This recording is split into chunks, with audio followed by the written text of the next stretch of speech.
दोस्तों, पिछले एपिसोड में आपने सुना कि अगस्त अपने बेटे के साथ मॉर्निंग वॉक पर गया और किसी पुराने खंडहर में सांपों के बीच फंस गया। वहाँ पर ढेर सारे खतरनाक सांप थे।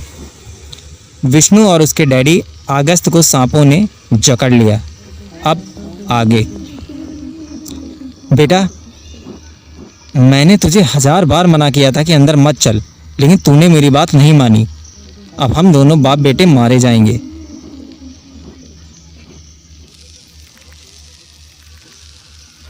तभी विष्णु चिल्लाता है, सनाया। तब उनके पापा बोलते हैं, सनाया? विष्णु, ये सनाया है? हाँ डैडी। विष्णु, ये तुम्हारे डैडी हैं? हाँ सनाया, लेकिन तुम यहाँ? तभी सनाया गुस्से में बोलती है, नागेंद्र, छोड़ दो इन्हें। तभी विष्णु बोलता है, डैड, हम बच गए, सांपों ने हमें छोड़ दिया। हाँ बेटा, लेकिन एक छोटी बच्ची के कहने से कैसे छोड़ दिया इन सांपों ने हमें? सनाया, इन सांपों ने तुम्हारी बात कैसे मान ली? विष्णु, ये सांप नहीं, मेरा परिवार है।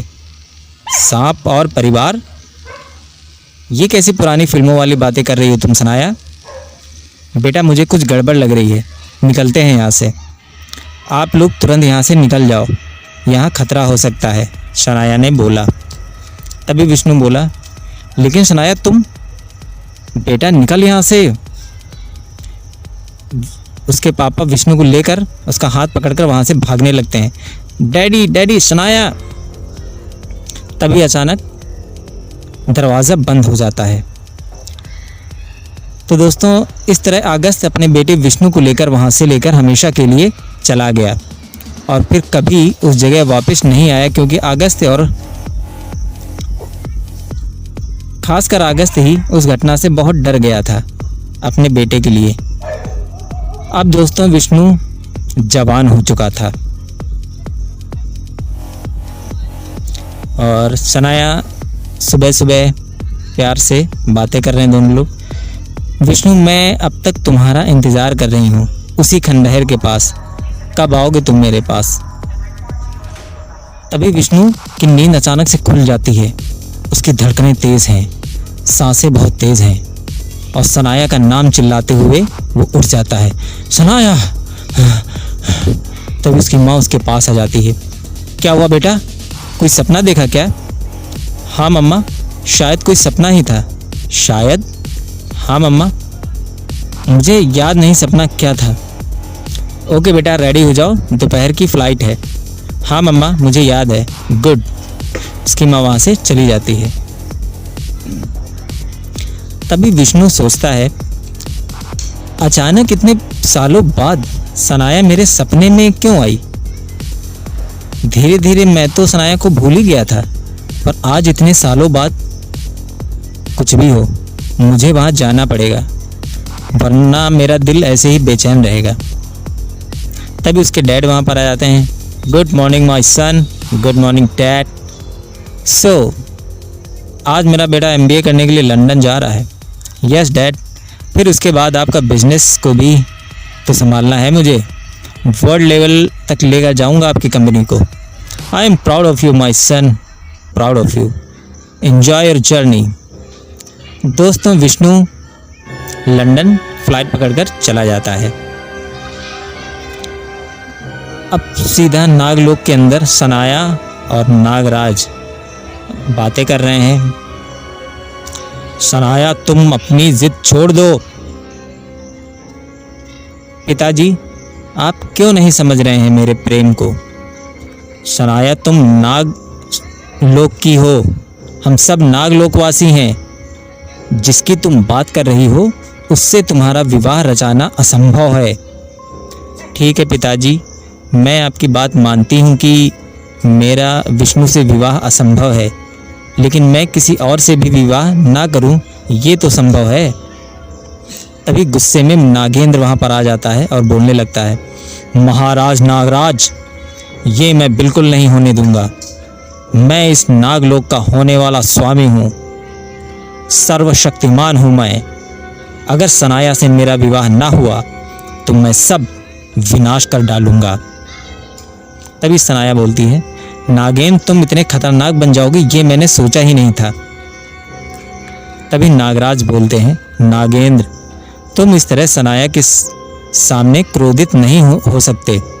मैं बैठा हूं ना, क्यों परेशान होते हो तुम? महाराज नागराज, सनाया मूर्खता वाली बातें क्यों कर रही है? वो एक इंसान से प्रेम के बारे में भला कैसे सोच सकती है? कभी आपने सुना है कि एक सांप ने इंसान से शादी कर ली? सनाया नादान है और इच्छाधारी शक्तियां भी उसे मिली हुई हैं। कुछ ऐसा जरूर होगा जिससे सनाया उस इंसान से आकर्षित हो गई होगी। अच्छा होता उस दिन ही मैं उस लड़के को जान से मार देता। मुझे नहीं पता था कि सनाया उससे प्रेम कर बैठेगी। नागेंद्र परेशान होने की जरूरत नहीं है, 13 साल बीत गए उस बात को। सनाया के पास वो इंसान उस दिन के बाद आया ही नहीं। तो फिक्र छोड़ दे, तो अब वो नहीं आएगा। आना होता तो आ चुका होता अब तक। महाराज आप कहते हैं तो ठीक है। तो इस तरह सनाया, जो कि एक इच्छाधारी नागिन थी, अब जवान हो चुकी थी और विष्णु के प्रेम में पड़ चुकी थी। इसीलिए शायद इतने सालों बाद उसने विष्णु के सपने में दस्तक दी। वहीं दूसरी तरफ विष्णु MBA की पढ़ाई के लिए लंदन पहुंच चुका था और लंदन की सड़कों पर कार चला रहा है और खुद से ही बातें कर रहा है। अचानक इतने सालों बाद आखिर मेरी नज़रों के सामने सनाया का चेहरा क्यों आ रहा है? ऐसा क्यों लग रहा है कि वो मुझे बुला रही है? अगर डैडी को इस बारे में बताया तो वो मुझे कभी उस जगह पर दोबारा नहीं जाने देंगे। क्या सनाया जिंदा होगी? उन सांपों ने उसे डस तो नहीं लिया होगा? उसने मेरी जान बचाकर खुद की जान खो दी। पर पता नहीं क्यों मुझे अंदर से बार बार ऐसा लग रहा है कि मुझे वहां एक बार जाना चाहिए। अब तो लंदन भी आ गया हूँ, एडमिशन भी हो चुका है। अब मैं उस खंडहर के पास जाऊंगा। डैडी को कौन सा पता लगने वाला है? यस, जब तक मैं वहां जाऊंगा नहीं, रहस्य से पर्दा उठेगा नहीं। Vishnu, let's fly to Rajasthan. दोस्तों, विष्णु राजस्थान पहुंच जाता है और रात हो चुकी है। ये तो ठीक वैसी ही बारिश हो रही है जैसे 13 साल पहले हुई थी, जब मैं और सनाया ठीक इसी जगह पर खेल रहे थे। ऐसा लगता है मानो अभी कल की ही बात हो। वक्त बिल्कुल ठहर सा गया है, बस सनाया नहीं है। दोस्तों, तभी विष्णु वहाँ सनाया को पुकारने लगता है, शनाया, शनाया। मैं भी कितना पागल हूँ। तभी अचानक कोई ट्रक आ जाता है और विष्णु को टक्कर मार देता है। ट्रक वाला राजेश उतरकर बाहर आ जाता है। राम राम राम, ये क्या हो गया मुझसे? अभी इसकी सांसें चल रही हैं। अच्छा हुआ यहाँ कोई है नहीं, वरना लोग मुझे नहीं छोड़ते आज। एक काम करता हूँ, इस लड़के को अपने घर ले जाता हूँ, वहीं इसका कुछ इलाज करता हूँ। दोस्तों, राजेश उसकी विष्णु को, जो कि बेहोश हो चुका था, उसे अपने ट्रक में लाद लेता है और वहाँ से जाने लगता है। बस जल्दी से घर पहुँच जाऊँ, इसकी जान बचा लूँ बस।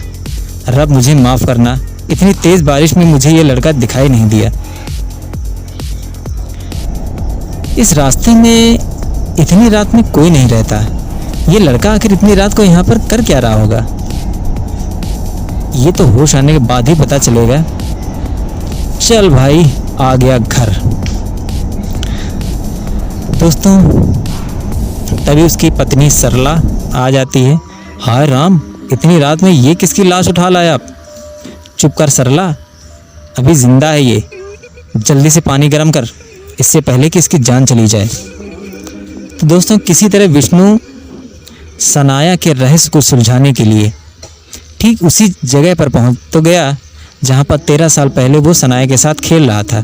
लेकिन वहां पहुंचते ही विष्णु के साथ जानलेवा हादसा हो गया।